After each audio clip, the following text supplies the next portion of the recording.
Donc à la fois on dit merci et à la fois, à l'époque, j'avais vraiment envie de tuer mes parents.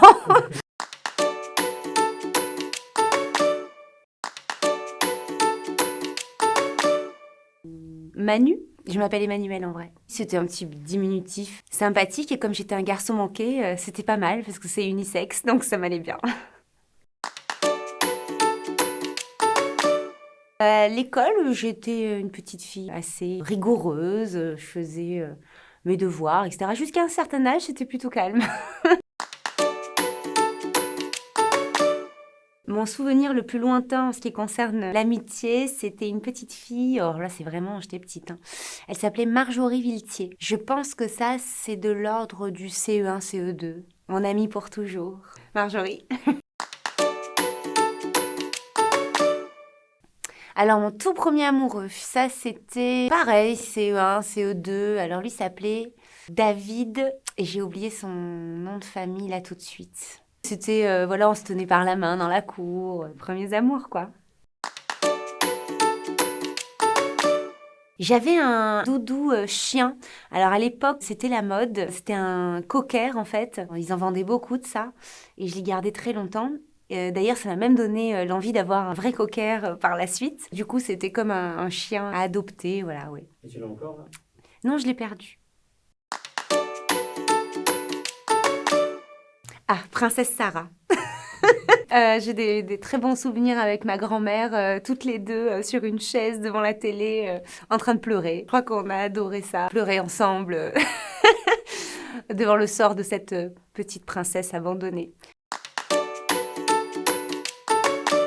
Je jouais pas aux poupées, ça c'est sûr, je jouais aux billes, jouais à l'élastique, je m'en rappelle, au crado, au crados. C'était des cartes comme ça avec des personnages de crado en fait. Il y avait tout un vocabulaire en fait. Mais vraiment, du coup, dans la cour, on parlait une langue que les adultes ne comprenaient pas. Tous ceux qui sont nés en 81 connaîtront les crados.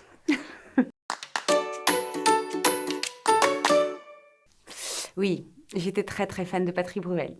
À l'époque, j'ai subi de plein fouet la Bruelmania. Qu'est-ce que j'ai fait? Franchement, je n'étais pas une enfant qui faisait des fugues ou ce genre de trucs. J'avais bien trop peur pour ça. J'étais introvertie. Disons avant ma crise d'adolescence un peu en avance, que j'ai eue vers 13-14 ans, où j'ai commencé à comprendre que beaucoup de choses m'étaient interdites. C'est vrai que moi, j'ai été quand même assez couvée, beaucoup couvée, et ça a fini par exploser et mener vers le chemin professionnel que l'on connaît, parce que j'avais besoin d'exister, j'avais besoin de me trouver moi-même, de briser cette carapace qu'on avait façonnée autour de moi, et ça a créé un feu, quoi, une énergie, une violence même. Donc je ne conseille pas aux parents d'être trop rigoristes avec leurs enfants parce que ça peut créer l'opposé en ce qui concerne le résultat, quoi. Après, c'est vrai qu'avec le temps, aujourd'hui, je me sens très équilibrée grâce aussi à mon éducation. Donc à la fois on dit merci et à la fois, à l'époque, j'avais vraiment envie de tuer mes parents.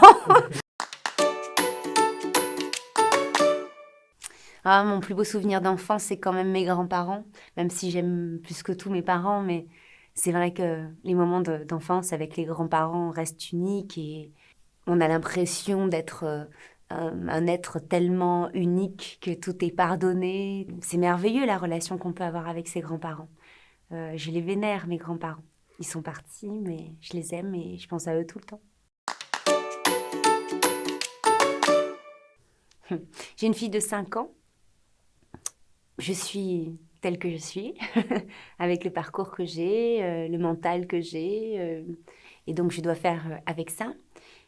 J'ai envie de montrer à ma fille que tout s'obtient à la force du travail et que c'est vrai que mon parcours est atypique, mais je me suis beaucoup, beaucoup, beaucoup battue, peut-être plus qu'une autre, et surtout j'ai envie de rien lui cacher.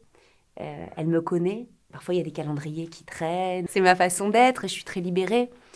Donc, on peut être libéré, un peu dingue, avoir de grandes envies et en même temps être organisé, travailler et être persévérant. Donc, j'ai envie de lui apporter ça, cette folie et cet amour du travail.